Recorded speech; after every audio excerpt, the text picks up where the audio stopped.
The day camp that Kassee works at is in the fire district for the Bennington Rural Fire Department. And I'd always told Kassee when she started working at the day camp, I told her, I said, if I'm not at work and I hear that address, just know that I'll be there. It was a normal first day of camp, actually. We are required to do swim tests for all the campers, the new campers. The camper who I had to save, he tried taking the swim test and struggled, so they pulled him out of the pool. Well, I was never notified of this. So during aftercare, I noticed a little child. He was floating on his stomach in the deep end, and so I kind of looked at him for like half a second, and I realized that this doesn't seem right. I got out of my chair and I called after him, and then he didn't say anything, so I was like, oh goodness, I had to save him. So adrenaline rushing through my body, I just jumped in the pool and I grabbed his unconscious body, and somehow I pulled him out. I don't even really remember. I laid his head back and I checked for a pulse.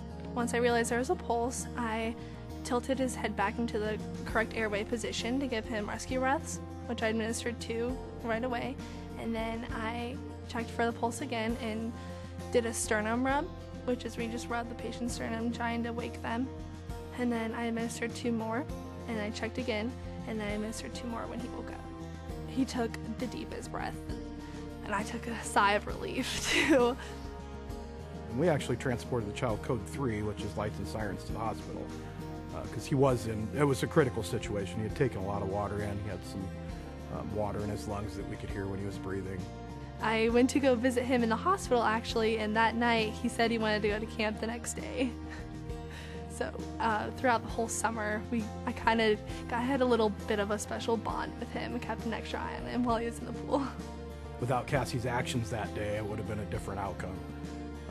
Without her training, without her keeping her head, the rescue breaths that she gave to get his breathing going again is ultimately what saved his life.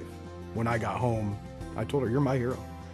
What you did today was above and beyond what any 18-year-old girl should ever have to do or be expected to do, and fortunately, she was there to be able to do it.